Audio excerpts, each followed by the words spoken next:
Então, vamos começar com o cálculo das áreas das figuras mais simples de se calcular, né, que são o retângulo e o quadrado. Então, um retângulo, se a gente chama um dos lados de base e o outro adjacente de altura, então a fórmula é dada simplesmente pela multiplicação de base vezes altura. Isso não é difícil de ver de onde que vem, porque, por exemplo, se a gente dividir ou colocar o retângulo numa malha quadriculada em que cada quadradinho vai ser uma unidade de área, como é que eu fico sabendo quantas unidades diárias tem? Então, é questão da gente saber quantas unidades ele tem numa dimensão, no caso da base, e multiplicar isso ali em colunas, né? E multiplicar por quantas unidades eu tenho na altura. Então, eu fico sabendo quantos quadradinhos que tem nessa malha correspondente à área. Então, por isso que se multiplicam essas duas medidas.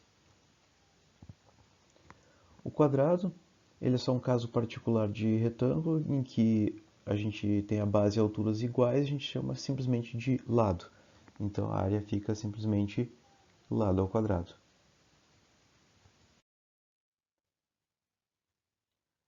O losango, a gente pode medir ele como um paralelogramo, mas tem uma fórmula especial que usa as diagonais. E essa fórmula é usando o produto das duas diagonais, pode-se pensar que é a diagonal maior e a diagonal menor, mas é só o produto das duas diagonais, dividido por 2. E de onde veio essa fórmula?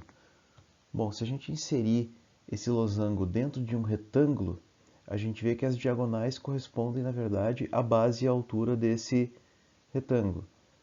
Mas o losango não corresponde ao retângulo inteiro, mas sim, se a gente dividir com as diagonais, a gente está dividindo então ele em 8 partes e a gente está tomando só 4 partes, ou seja, a gente está tomando a metade. Por isso, então, o losango é a metade desse retângulo, por isso a forma.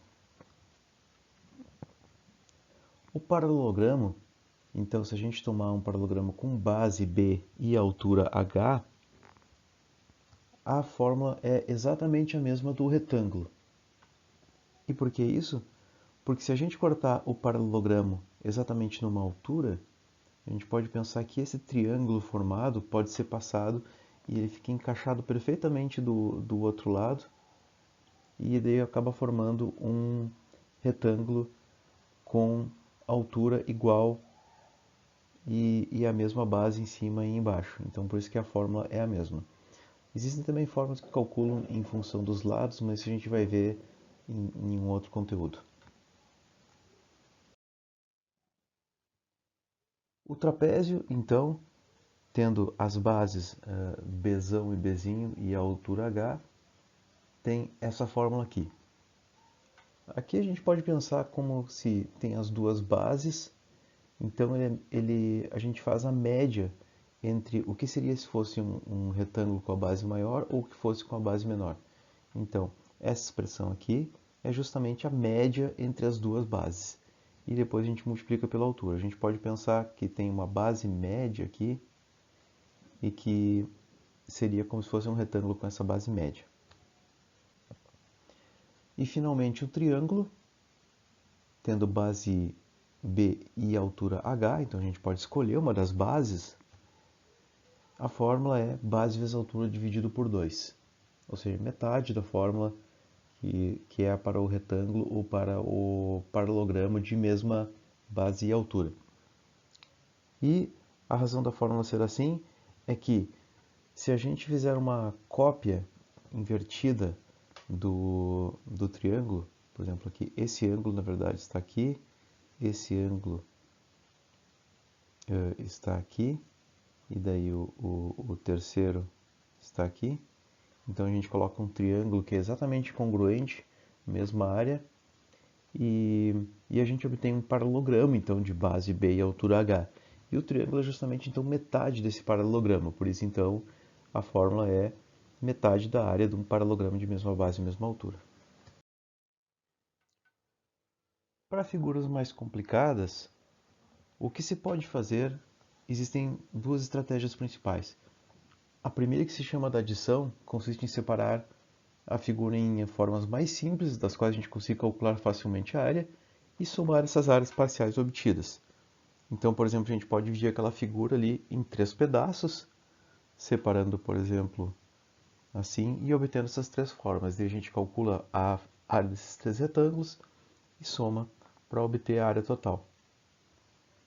Uma segunda estratégia que pode ser vantajosa e até mais rápida com algumas figuras é a da subtração. Então aqui a gente começa com uma forma grande que, que é inclusive maior do que a figura, e daí a gente começa a subtrair, tirar outras formas simples.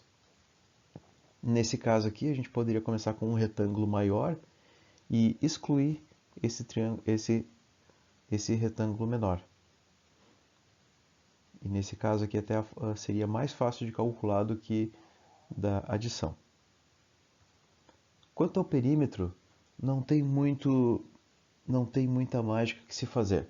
O que deve se fazer é somar os lados da forma original. Então, no caso dessa figura, eu teria que fazer a soma desses lados aqui, de forma a calcular o perímetro. Deve-se tomar cuidado que não se pode fazer, por exemplo, uma adição. Se eu fizer, por exemplo, a soma dos perímetros dessas 3 figuras aqui, eu vou, na verdade, estar contando mais de uma vez essas partes aqui. E eu vou conseguir, na verdade, um número muito maior do que o perímetro real da figura original.